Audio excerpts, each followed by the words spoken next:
গরিব মেয়েটি রাস্তার কোনায় বসে বিভিন্ন মানুষের কাছে সাহায্য চাচ্ছিল।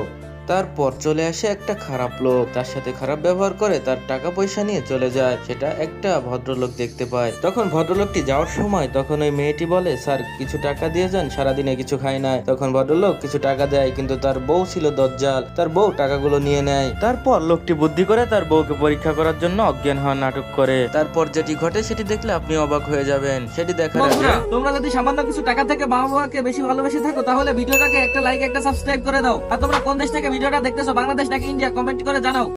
আসলে বন্ধুরা, লোকটির বউ ছিল লোভী। তার বউ যে শুধুমাত্র টাকার জন্য তার সাথেই ছিল সেই লোকটির আর বুঝতে বাকি ছিল না। আর গরিব মেয়েটি নিঃস্বার্থভাবে তাকে হুঁশ ফেরানোর জন্য অনেক চেষ্টা করে। তাই দেখে লোকটি উঠে পড়ে। তখন সে উঠে দেখে কি তার বউ টাকা গুনতে থাকে। তখন তার বউর কাছ থেকে টাকাগুলো কেড়ে নিয়ে তাকে মারধর করা শুরু করে এবং বলতে থাকে, এই গরিব মেয়েটি তোর থেকে অনেক ভালো। তাই বললে গরিব মেয়েটিকে সবগুলো টাকা দিয়ে দেয়।